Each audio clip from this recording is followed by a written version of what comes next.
I'm telling you, I'm excited. Huh? Y'all excited? Yeah, you ready to go?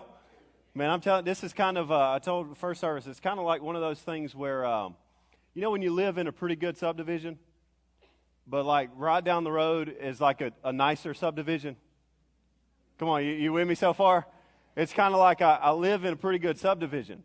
But like right up the road, there's a nicer subdivision that's got the nicer amenities. They got the pool, you know, with the jets in it and all that stuff. Like they got the lake that you can fish in. They got the riding trails and all that. And my subdivision doesn't quite have all that. And it's kind of like you look at it every day when you drive by. You know what I'm saying? Like you keep peeking and you keep wishing that somebody would invite you there. And you know a couple of people, but they just haven't extended the invitation. You know what I'm saying? And like you're thinking, what do I have to do to get myself invited? Don't you think that? Come on. It's like, what do I have to do to get them to invite me to go fishing? That's kind of how I feel about coming here and being with you guys this morning. It's kind of like I've been seeing this off for a little over 2 years and looking at it, and I'm going, man, what do I have to do to get myself invited? Like, I will just do whatever that is to get invited. But Pastor David called a couple months ago and said, hey, man, we'd love to have you. And I'm telling you, that night it was a party at the Bradley house, man. I'm telling you, it was like, yes, we're ready, man, because this is exciting stuff, man. I don't know about you, but I get excited when you start seeing what's happening at Victory and what's happening at church with you and the difference that you're making, not only here, because here's the deal. Don't you know that you're not only making a difference right here? You do know that, right? Like you're making a difference all around the world, and man, we're just a small part of that. So it's my privilege and honor to come and just share just a little bit, because here's the truth. The truth of the matter is, how many of you know that you have some great pastors? Don't you have some great pastors? Come on, let's show them some honor. This morning, I'm telling you, they are incredible, incredible people. And the first time that we met, we were looking for a sponsor in church. And if you need to know a little bit more about that, here's the deal. If you don't have a sponsor in church, when you're going to plant one, you ain't planting one. Right? So at the time, we didn't have one. And we just sat down, we had lunch, and I was like, hey, here's the vision, here's the heart. We want to reach people who don't go to church in the Enterprise area. Like, we want this to be a big deal. And man, we shared that, and your pastors, man, and you as a church. Don't you know God does something special when you just say yes to whatever he's calling you to do? When you just say yes, when you have a heart that's willing to just say yes to whatever it is that God's calling you to do, I'm telling you, God does something special. He blesses that. He honors that. And man, you change the world. Not only your city, but you change the world. So I want you to know this up front before we jump in today is over the past couple of years, man, you've been a part of some crazy cool stuff happening here, but you've also been a part of some crazy cool stuff happening in Enterprise, Alabama. And I'll tell you one big, huge deal, because we're big on this. You've been a part of 32 people since the beginning of this year making a decision to say, man, I want a relationship with Jesus. I want him to come into my life. He's going to be the Lord of my life. 32 people since the beginning of this year. Like, you've not only been a part of seeing that here, but you've also been a part of seeing that there. And I want you to know that. I want to honor you guys for that, because if it's not for your willingness to say yes, even when it doesn't like warrant a yes, you know what I'm saying? Sometimes it doesn't look like it should be a yes, but God's going, come on, let's just do it. And the moment that you say yes to that is the moment that miracles start to happen, and we serve a God who is the God of miracles. That's exactly who he is. So we've been excited, man. This morning's been great. It's been fun so far, and man, we just brought the whole crew. We brought the whole Bradley clan, and I'm telling you, it's getting bigger and bigger and bigger. So my beautiful wife sitting on the front row this morning, this is Cheyenne with me, and I'm telling you, can we just honor her for just a minute for who she is, for what she does? I like embarrassing her. It gets her a little red in the face, you know, pointing her out in front of people and all that. But man, I'm telling you, she is the rock, man. Come on. How many of you know when you have 3 toddlers and you're all crammed into like a hotel room, and you try to get everybody ready and out the door and to a place on time? How many of you moms know that can be a little crazy? Right? Let me tell you something. We were 10 minutes early this morning. Watch out. Right? That's because of how amazing she is, man. She loves us well. She loves our kids well. She's a great mom. She loves me well. She loves our church well. She leads well. And man, it's an honor to do life with her. So she's sitting on the front row. She's holding baby number 3, which is baby LC. You can call her LC. You can be cool like the rest of us.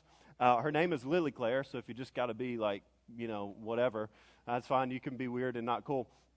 But she's baby Elsie, and then we have two other ones. We have a 2-year-old little boy named Lawson, and then we have she's almost 5. She turns 5 in April. Another little girl back there named Laurel, and they're in Victory Kids right now, and I'm pretty sure that they're running off kids team people. So if they quit this week, just tell them, hey, those Bradley kids, they'll be going back home, so you can come, you can serve, you can be a part. We won't have anybody like that. Man, they're crazy, crazy people. But, man, we're excited to be here. And we've been here a couple of times, but we haven't been here on a Sunday morning before. We've been here when you guys were renovating your facility. Come on, doesn't it look cool? Don't you feel like rock stars when you walk in that place? Man, I'm telling you. Like, I walked in this morning, and I was like, ooh, yeah. Like, I can get used to this. This is good, man. I know you guys gotta love that, man. It's cool. How many of you're excited to see it done, and you were like, man, that renovation process, it went over pretty easy.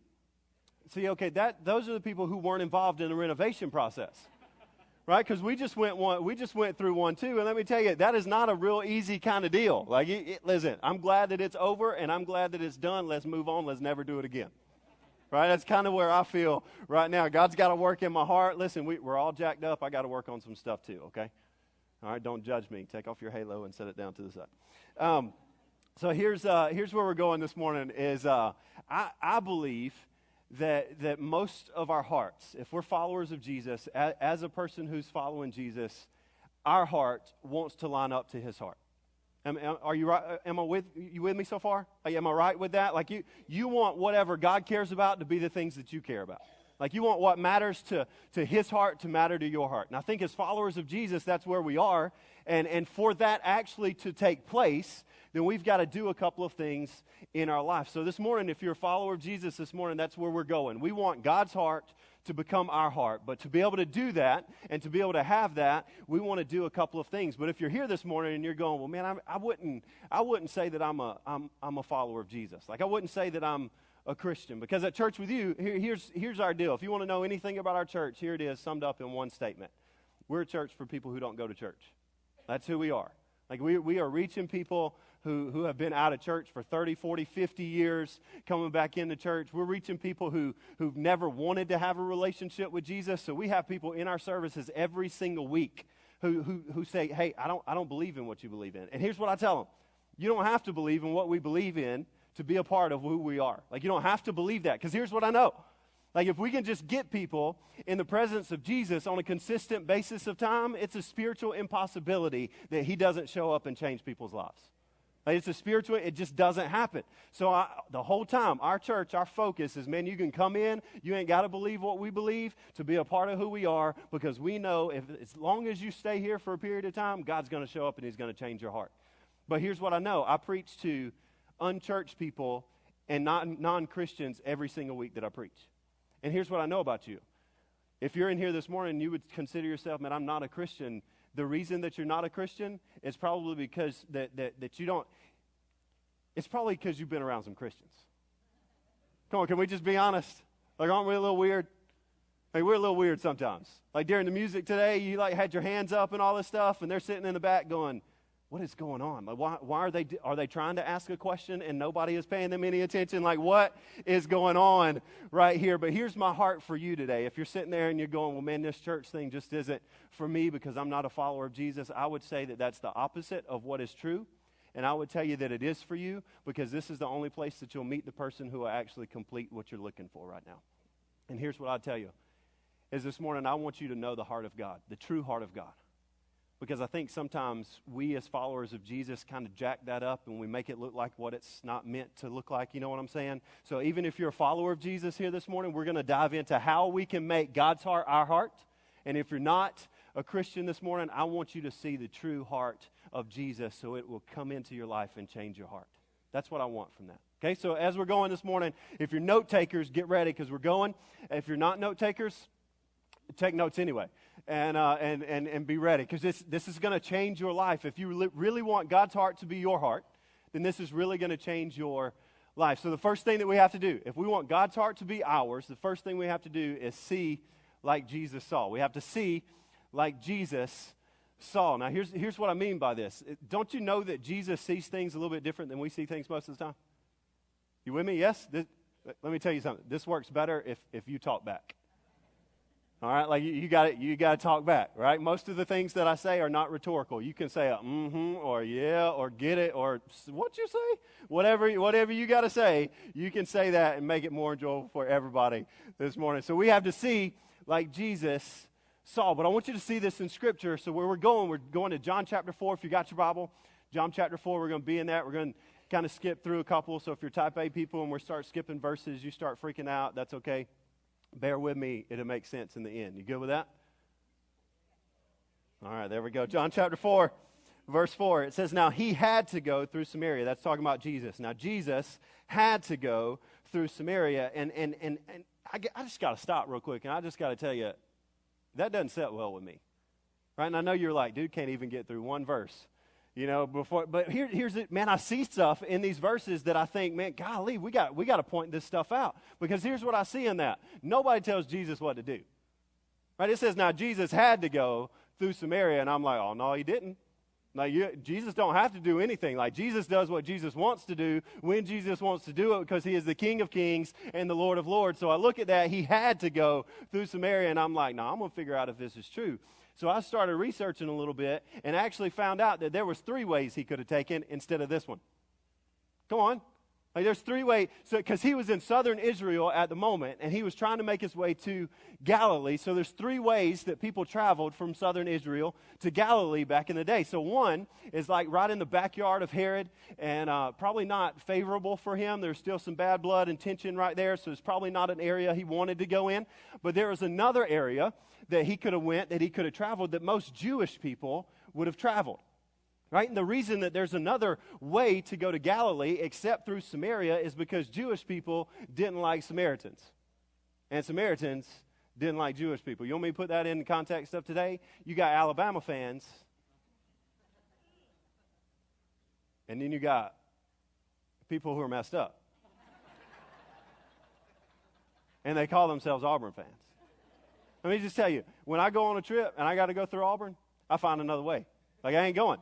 I'm not going. I'm not going there. Well, you have to go to Auburn. Like, no, I ain't going. You're going to send somebody else, because I'm not going there because there's bad blood, right? There's rivalry. Like people gang up on people. Like, people get hurt over some of this stuff. That's the kind of the same situation. You had Jewish people and you had Samaritans who didn't like each other, who didn't want to talk to each other, so they figured out a way that they could go from southern Israel to Galilee, kind of going around Samaria. So I look at this and I go, now Jesus had to go through Samaria, and I'm like, geographically that's not correct, so it must not have anything to do with geography, and it must be something along the spiritual realm, right? Because don't you know when Jesus shows up, like, he always does something spiritual? Like, he always shows up. He doesn't want to change like who you are on the outside. He wants to change your heart. It's always something spiritual about it. So I started wondering, okay, what made him have to go through Samaria? If it's not geographical, then it must be spiritual, but what made him do that? Look at verse 5. It says, so he came to a town in Samaria called Sychar, near the plot of ground Jacob had given to his son Joseph. Jacob's well was there, and Jesus, tired as he was from the journey, he sat down by the well, and it was about noon. Pay attention to that, because we're coming back to that in a minute. That means something. And then a Samaritan woman came to draw water, and Jesus said to her, will you give me a drink? And I'm going, That's why he had to go through Samaria. That's why he had. See, Jesus knows something that you and I forget most of the time. And it's people actually matter. Come on, people actually matter. How many of you are task-oriented people? You just like to get stuff done? Come on, don't be that's how you were made. Come on, be proud of that. I'm going to get something done. And then other people are people-oriented. Right? How many of you are people-oriented? You love having conversations. You love talking. Like, you barely get anything done, but you like have stuff. You know what I'm saying? Like, it's fun. But Jesus understood something that most of us forget, and that's people actually matter. And the reason he had to go through Samaria wasn't because it was the only way to where he was going. It was because there was a person there. There was a woman there who needed hope, and he knew he was the only person who would be willing to give it to her. So I started looking at that, and I was like, man, that's good. Right? So there's a lot of stuff in this passage of Scripture. It's packed full of stuff. If you're a Bible person and you read that, you're like foaming at the mouth because you're like, dude, that is good stuff. And if we talked about everything that deserved to be talked about, we would be here all day long. But how many of you are thinking lunch in just a little while? You thinking lunch? Man, I'm thinking lunch. And just look, like the students were the only people who were like honest at that part. They were like, yeah, I'm thinking lunch. Could you hurry this thing up, right? So I start looking at this and I go, okay, there's a lot of odd things going on right here because you have a Jewish man talking to a Samaritan, right, which is odd. It throws everybody. But not only that, you have a man talking to a woman. And can I tell you, if you study history, before Jesus, women were viewed as property and not people. Listen, when Jesus showed up on the scene, he changed all of that. But before Jesus, women was viewed as property and not people. And I know what some of you husbands are thinking. You're like, man, if I could just trade her in on that new boat, like that'd work. Could we go back to that? Like, could we go back to that society for just a second? If I could just trade her on the boat, it would be awesome. Like, I'm not thinking that, but I know some of you are thinking that as well. So I started looking at this stuff and I go, okay, so not only is it odd that a Jewish man is talking to a Samaritan, but it's odd that a man's talking to a woman. So really, in a sense, what you see in this story, this Samaritan woman could be viewed as an outcast. Because remember that little nugget that said, that John threw in there that said, hey, it was noon when she came to get some water? Can I just tell you that's not normal? Because the normal time to go get some water is early in the morning or late in the afternoon when it's kind of cool. Come on, I'm convinced that Alabama is like closer to the equator than people think because it gets hot, does it not?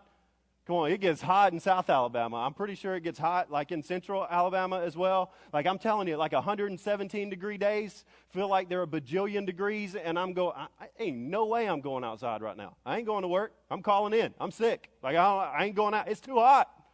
And that's the kind of the same setup you had. That's when most people went, early in the morning or late at night. So what you have is this outcast coming to the well when nobody else is at the well. And it's not because she doesn't want to talk with people. It's because people don't want to talk to her because this woman has a reputation. And we're going to see that reputation in just a minute. But she has a reputation that she's been talked about enough and she's been condemned enough, and she's made to feel bad about her life enough that she wanted to go to the well when nobody else would be there. And Jesus saw her not as an outcast, but as a child that he created in need of hope, that's been searching for it forever but hasn't found it. And he says, I'm the only person that she can find it in. I have to go through Samaria. So if our heart's going to be like God's, then we have to get to a place where we see like Jesus saw. Now, here's the cool thing about Church With You in Enterprise. We have this saying that it's like a core value of ours. It's painted on the wall and all that stuff too. When you walk in, and it's just one of those things that catches your eye. And here's the saying. We believe an empty seat is a big deal. An empty seat is a big deal. When I say empty seat, you can say big deal. You ready for that? An empty seat is a big deal, right? It's a big deal. Now, here's two reasons why it's a big deal. If we don't have enough empty seats, then that means people aren't coming in and having a seat to sit in so that they can hear the life-giving, life-changing message of Jesus. So what does that mean? We got to create empty seats, right? But then when we have too many empty seats, it means that we don't have a person sitting in the seat hearing the life-changing, life-giving message of Jesus. And how many of you know it's important for people to have a seat where they can hear the life-changing message of Jesus, because that's ultimately what we need, is we need our lives to be changed by Jesus. This woman got it. Right? But it was because he saw her not as an outcast, but as a person who mattered. So at Church With You, we have this saying as an empty seat is a big deal, and we make a big deal out of it, like all the time. And what we've experienced in the past little bit, we just moved into our first ever permanent facility in October. Come on, thank you, Jesus, for that. Like we don't have to be portable all the time. We ain't got to set up and tear down and set up and tear down and set up and tear down. And hey, you missed a chair, make sure you put that back. We don't have to do all that anymore. We just get to walk in, flip a couple of switches, and go, man. It's been awesome, right? But what happened is before October, when we were portable, we had an average weekly attendance of about 260 people, which was awesome. Right, it was good. Like we had to move from one services to two services to make sure that we could fit enough people in there. But as soon as we went portable, can I tell you that we almost doubled instantly? We almost doubled instantly. So we went from 260 as an average weekly attendance to 430 as an average weekly attendance just because we moved locations, just because we said, no, we're going to continue 2 services to make sure that we have enough seats so that people can sit in. And here's what we're experiencing right now. That happened in October, and we've been rocking at like 430 as a weekly attendance for a couple months until a couple of weeks ago when we jumped 100 people in 1 week. How many of you know that will stress out a kids worker? In a heartbeat. When it's like, oh my God, I got 100 people in a week. 100 people in a week. And I was like, okay, well, maybe that's a fluke. Maybe something happened, and maybe like will we sustain that? And here's the deal. The past couple of weeks, we've sustained that. So we're looking at church, and it is packed. Man, it's awesome. Unless you're sitting out there in a seat. Right? Because how many of you like to sit by people you don't know, like shoulder to shoulder, when they forgot to wear deodorant? Come on, you don't want to sit that. You don't want to experience that, right? So everybody coming in, they want a place to sit. They want some elbow room, man. And I'm looking at a church that there is no elbow room.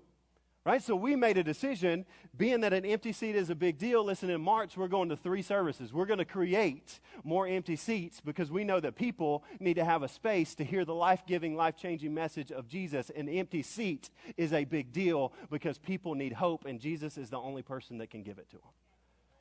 And that's what you see in this story. As we start looking at some of this, and we're like, okay, well, all right. So if Jesus saw her not as an outcast, but as a person who needed hope, if our heart's going to be like his, then we have to see people not as outcasts, not as people different from us, not as people from different socioeconomic statuses, racial lines, whatever, religious background. We got to see people as people who need hope, and we have the only person who can give them exactly what they need. And we got to believe that an empty seat is a big deal, but it starts with the way that we see people, and we start seeing people the way that Jesus sees people. Right, here's what I noticed. We got I told you I got a 5-year-old little girl, almost 5. She's 4 right now. But how many of you knew, like 4 years ago, almost 5 years ago, I didn't care anything about Disney princesses. Can you believe that? Like I didn't care anything about Rapunzel. I didn't care anything about Ariel and the Little Mermaid. I didn't care anything about, Anna and Elsa and Frozen. Like, I didn't care anything about Trolls. Come on, I didn't care about Poppy or Branch. Like, I didn't care anything about that. But as soon as she comes along and I have a relationship with her and I want to know her heart, and I want her heart to be my heart and my heart to be hers so that we're on the same page, so that we grow together, so that we know how to love each other. You know what I'm saying? Like, I started liking Disney princesses. And I can watch a Disney movie with the best of them, right? I can sing Frozen. Like, I can sing the whole soundtrack. I know every word to the Trolls movie. Come on. And it just released. Did it not just release? How many of you got toddlers? You got toddlers? Toddlers? You got people who like Trolls? Listen, we're in that same boat, man. We know what that is. But here's what I've noticed from that. We call these one-liners at church with you. Right, it's a message in a sentence. I'm finna give you a message in a sentence. So if you only get this one thing and you got to create your grocery list or whatever else you got to do, whatever, don't miss this, because if you miss this, you miss the whole point. But if you get this, you get it all. And here's what I've noticed from having a relationship with my kids is I can't have a relationship with someone I care about and not care about what they care about.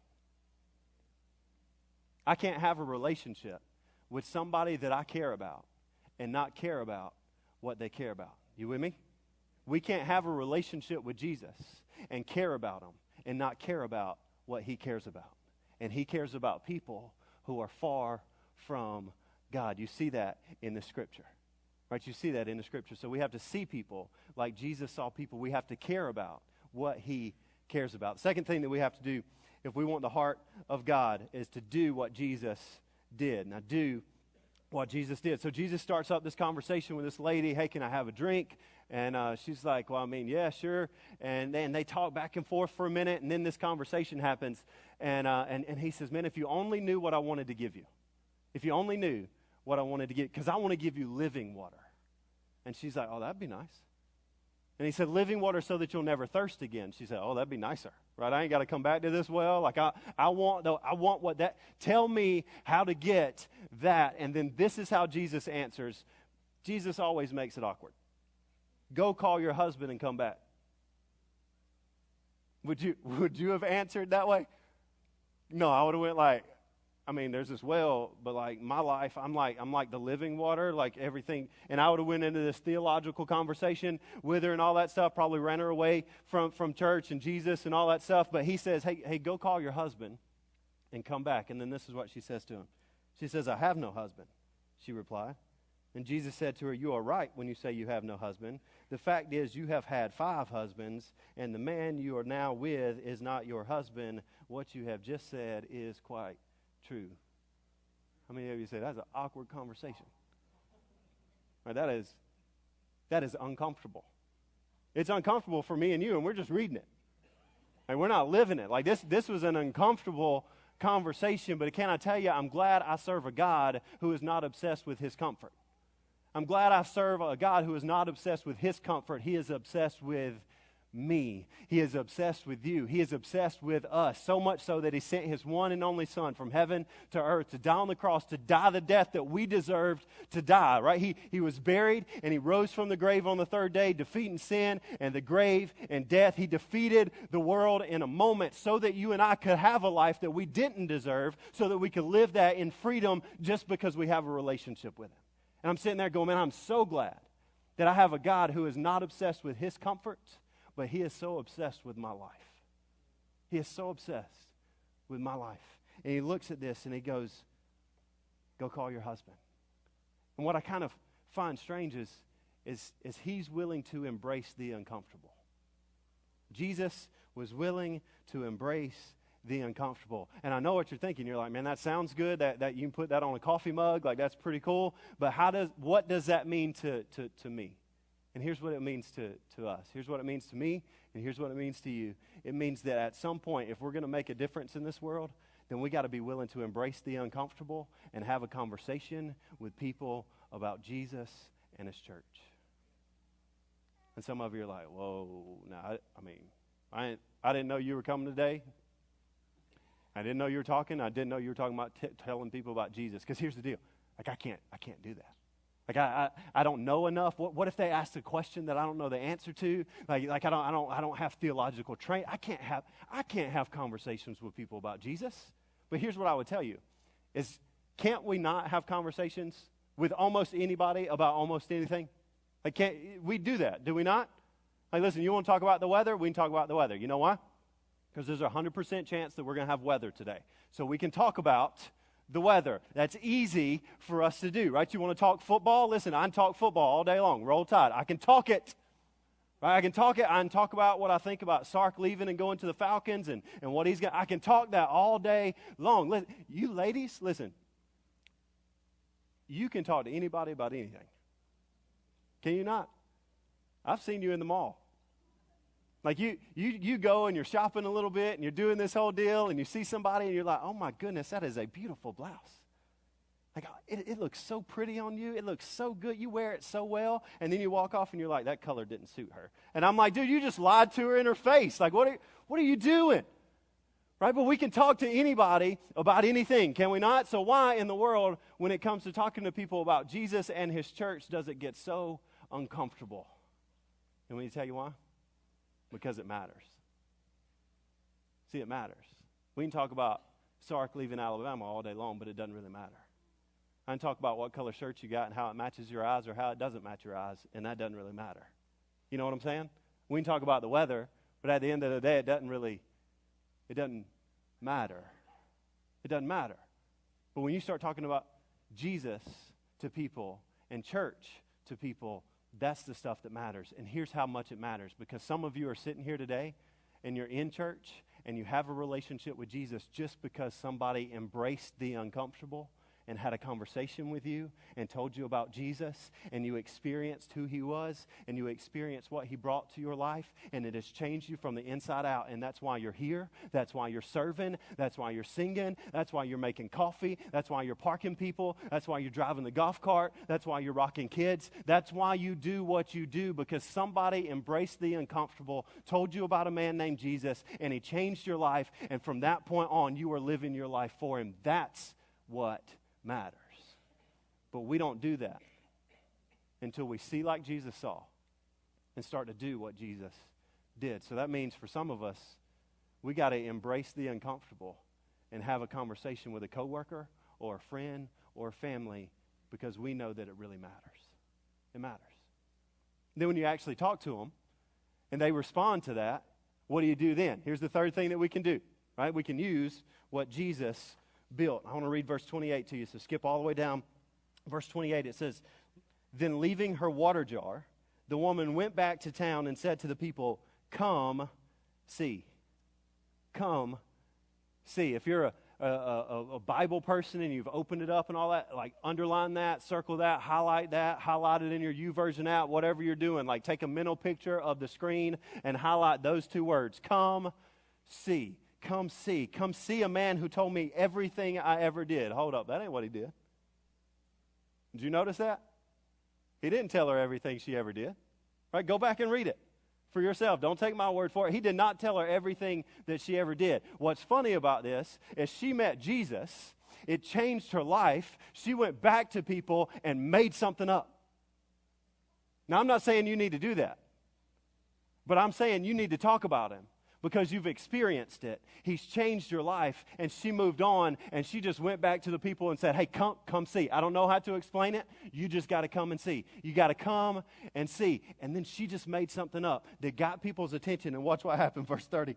They came out of the town and made their way toward him, and then skip down to verse 39. Many of the Samaritans from that town believed in him because of the woman's testimony. Because a woman was willing to see people like Jesus saw people and was willing to do what Jesus was willing to do, to embrace the uncomfortable and to use what he built. You just got to come and see.